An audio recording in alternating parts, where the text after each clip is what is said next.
ವೀಕ್ಷಕರೇ ಪ್ರಣಾಮ. ವಿಶ್ವ ಪ್ಲಸ್ ಟಿವಿಗೆ ಸ್ವಾಗತ. ವೀಕ್ಷಕರೇ, ನಾವು ವಿಷ್ಣುವಿನ ರೂಪ ಎಂದು ಕರೆಯುವ ಕೂರ್ಮಾವತಾರದ ಆಮೆಯಿಂದ ಆಧ್ಯಾತ್ಮ ಹಾಗೂ ಆಚರಣೆಗಳಿಂದ ಹೇಗೆ ಧನಾತ್ಮಕ ಶಕ್ತಿ ನಾವು ಪಡೆಯುತ್ತೇವೆ ಎಂಬುದನ್ನು ಹಿಂದಿನ ಸಂಚಿಕೆಯಲ್ಲಿ ತಿಳಿದಿದ್ದೇವೆ. ಈ ಹೊತ್ತು ಈ ಆಮೆ ಕುರಿತು ಇನ್ನಷ್ಟು ವಿಚಾರಗಳನ್ನು ತಿಳಿಯೋಣ.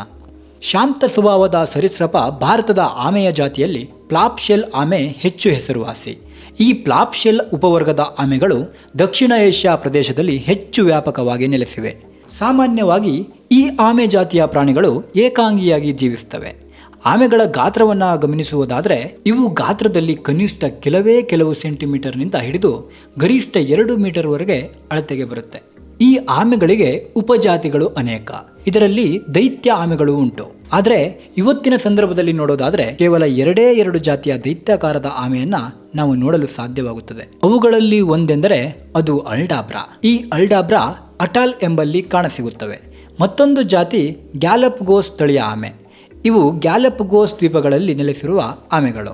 ಸಾಗರದ ಜಲರಾಶಿಯಲ್ಲಿ ವಾಸ ಇರುವ ಆಮೆಗಳಿಗೆ ದೊಡ್ಡ ಆಮೆ ಹಾಗೂ ಶುದ್ಧ ನೀರು ಅಥವಾ ಕೆಸರಿನಲ್ಲಿ ವಾಸ ಇರುವ ಆಮೆಗೆ ಟೆರಾಪಿನ್ಸ್ ಮತ್ತು ಭೂಮಿಯ ಮೇಲ್ಪದಿರಿನಲ್ಲಿ ವಾಸವಿದ್ದರೆ ಅವಕ್ಕೆ ನೇರವಾಗಿ ಆಮೆ ಅಂತ ಕರೆಯುವುದುಂಟು. ಇದು ಸರ್ವೇಸಾಮಾನ್ಯ ವಾಡಿಕೆಯಲ್ಲಿರುವ ಆಮೆಯನ್ನು ಗುರುತಿಸುವ ಸೂಚಕನಾಮ.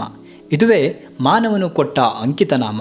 ಮತ್ತೊಂದೆಡೆ ನೋಡೋದಾದರೆ ದೊಡ್ಡ ಆಮೆಗಳು ಮತ್ತು ಸಾಮಾನ್ಯ ಗಾತ್ರದ ಆಮೆಗಳ ಆಯುಷ್ಯ ರೇಖೆ ಹಾಗೂ ಅವು ಪ್ರಾಯಕ್ಕೆ ಬರುವ ಕಾಲದ ಬಗ್ಗೆ ಅನೇಕ ದಂತಕಥೆಗಳು ಉಂಟು. ಈ ಮಾತಿಗೆ ಸಂಬಂಧಿಸಿದಂತೆ ಒಂದು ಕತೆ ಹೀಗೆ ಹೇಳುತ್ತದೆ. ಅದೇನೆಂದರೆ, ಈ ಆಮೆಗಳು ತೆಗೆದುಕೊಳ್ಳುವ ಆಹಾರ ಹಾಗೂ ನೀರಿನ ಪ್ರಮಾಣದ ಮೇಲೆ ಅವುಗಳ ಆಯುಷ್ಯ ರೇಖೆ ಮತ್ತು ಪ್ರಾಯಕ್ಕೆ ಬರುವ ಸಮಯದ ನಿರ್ಧಾರ ಅವಲಂಬಿತವಾಗಿರುತ್ತದೆ.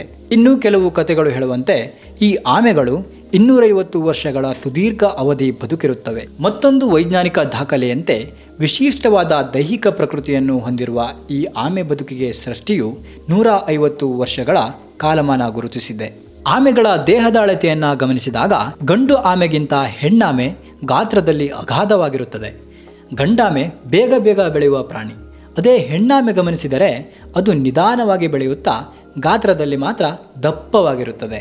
ಆಮೆಗಳ ವಂಶಾಭಿವೃದ್ಧಿ ಅಂದರೆ ಸಂತಾನೋತ್ಪತ್ತಿಗೆ ಅವು ಅನುಸರಿಸುವ ಕ್ರಮಗಳು ಬೆರುಗು ಮೂಡಿಸುತ್ತವೆ. ಹೆಣ್ಣಾಮೆಗಳು ಮೊಟ್ಟೆ ಹಾಕುವ ಸಂತಾನೋತ್ಪತ್ತಿ ಕ್ರಿಯೆಗೆ ಅಣಿಗೊಂಡಾಗ ಮೊದಲು ಮಾಡುವ ಕೆಲಸ ತಾವು ವಾಸವಾಗಿ ಇರುವ ಪ್ರದೇಶದ ಭೂಮಿಯ ಒಳಪದರಿನಲ್ಲಿ ಮೊಟ್ಟೆಗಳಿಗಾಗಿ ಬಿಲಗಳನ್ನು ಸಿದ್ಧಪಡಿಸಿಕೊಳ್ಳುತ್ತವೆ. ಆನಂತರವೇ ಶಾಂತವಾದ ಪ್ರಸನ್ನತೆಯಲ್ಲಿ ಮೊಟ್ಟೆ ಇಡಲು ಅಣಿಗೊಳ್ಳುತ್ತವೆ. ಒಂದು ಹೆಣ್ಣಾಮೆ ಪ್ರತಿ ಪ್ರಸವನದಲ್ಲಿ ಕನಿಷ್ಠ 1 ರಿಂದ 30 ಮೊಟ್ಟೆ ಹಾಕುತ್ತದೆ. ತಾಯಿ ಆಮೆಯ ಹೊಟ್ಟೆಯಿಂದ ಬದುಕಿನ ಜಗತ್ತಿಗೆ ಬಂದ ಮೊಟ್ಟೆಗಳನ್ನು ಸಂರಕ್ಷಿಸಲು ಮೊಟ್ಟೆಗಳನ್ನು ಬಿಲದಲ್ಲಿ ಇಟ್ಟು ಅನಂತರ ಅವುಗಳನ್ನು ಮರೆಮಾಡಲು ಮರಳು, ಮಣ್ಣು ಹಾಗೂ ಸಾವಯವ ಪದಾರ್ಥಗಳನ್ನು ಮೊಟ್ಟೆಗಳ ಮೇಲೆ ಹಾಕಿ ಮುಚ್ಚುತ್ತೆ ಈ ಬಾಣಂತಿ ಆಮೆ.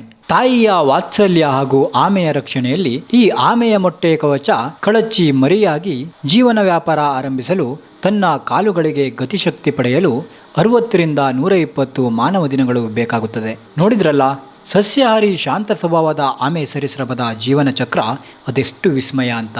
ಹಾಗಾದರೆ ಪಾಸಿಟಿವ್ ಎನರ್ಜಿ ನಮ್ಮ ಮನಸ್ಸಿಗೆ ತಂದುಕೊಡುವ ಈ ಆಮೆಯ ಪ್ರತಿರೂಪದಲ್ಲಿ ಸ್ಫಟಿಕದ ಆಮೆ ನಮ್ಮ ಮನೆಯಲ್ಲೂ ಇರಲಿ ಅಲ್ವೇ?